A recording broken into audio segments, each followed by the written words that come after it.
সকাল থেকে কিন্তু চলছে। বিশেষ করে যদি বলি যে আজকে থেকে যেহেতু সরকারি ছুটি শুরু হয়েছে, সেই জায়গা থেকে যারা সরকারি বা আধা সরকারি যারা চাকরি করেন তারা কিন্তু আজকে কিন্তু জায়গা থেকে মূলত আমরা এই মুহূর্তে দেখতে পাচ্ছি যে কমলাপুর রেল স্টেশনের যে প্রবেশপথ, সেই প্রবেশপথে কিন্তু মানুষের যে ভিড়,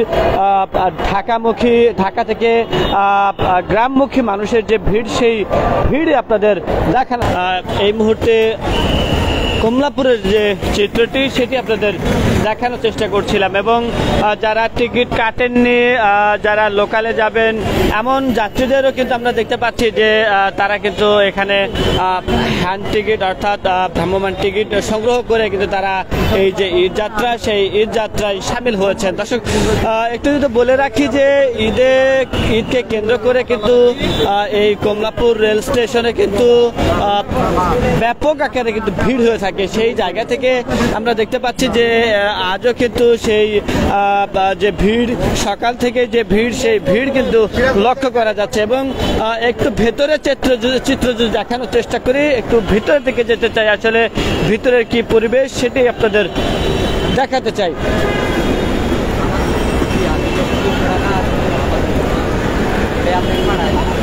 প্রিয়জনের সাথে ঈদ আনন্দ ভাগাভাগি করতেই মূলত এসব মানুষ তারা শহর থেকে গ্রামের পথে ছুটছেন এবং তাদের যে প্রয়োজনীয় যে জিনিসপত্র রয়েছে সেই জিনিসপত্র নিয়েই কিন্তু তারা এই যে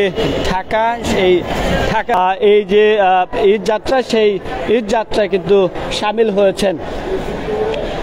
একটু যদি বলে রাখি যে শুধু এই কমলাপুর নয়, রাজস্থানের অন্যান্য যে রুটটি রয়েছে অর্থাৎ বাস পথে বা ট্রাক পথে অনেকেই কিন্তু যেয়ে থাকেন। একটু যদি বলে রাখি যে বাসকে কেন্দ্র করে যাত্রাবাড়ি, গাবতলী এবং মহাখালী এই কয়েকটি পয়েন্ট কিন্তু ব্যাপক কিন্তু ভিড় কিন্তু আমরা জানতে পেরেছি। এবং সেই জায়গা থেকে যদি বলি যে সেখানে কিন্তু অতিরিক্ত যে ভাড়া, সেই ভাড়ার অভিযোগ বরাবরই কিন্তু যাত্রীদের পক্ষ থেকে থাকে। তবে যারা বাস মালিক রয়েছেন বা ভ্রাম্যমাণ আদালত পরিচালনা করা হয়েছে, সেখানে কিন্তু বিভিন্ন বাস কোম্পানিকে জরিমানা কিন্তু করা হয়েছে, সেই জিনিসটিও কিন্তু আপনাদের জানিয়েছিলাম। দর্শক, এই মুহূর্তে কমলাপুর থেকে আপনাদের যুক্ত করেছি সাধারণ মানুষের, ঢাকাবাসীর যে ঈদ যাত্রা, সেই ঈদ যাত্রার সর্বশেষ চিত্রটি আপনাদের দেখানোর জন্য দর্শক আপনাদের দেখানোর চেষ্টা করছিলাম যে এই মুহূর্তে যে ট্রেনটি রয়েছে এখানে ভেতরে যেমন গাদাগাদি অবস্থা, ঠিক তেমনই কিন্তু ছাদেও কিন্তু অনেকেই কিন্তু উঠেছেন, সেই চিত্র কিন্তু আপনারা দেখতে পাচ্ছেন। এই ট্রেন কয়টায় ছিল? টাইম কয়টা ছিল এটা? হ্যাঁ, 7:30। এবং যাত্রীদের থেকে যেটি জানতে পারলাম যে 7:30টার দিকে ছিল এটি, ঠিক 5 মিনিট পরে অর্থাৎ রাইট টাইমে কিন্তু এই ট্রেনটি কিন্তু ছেড়েছে, সেই চিত্র এই মুহূর্তে। Immigration to Canada. We provide the best quality service and solution for Canada immigration. Please visit our website and contact for details.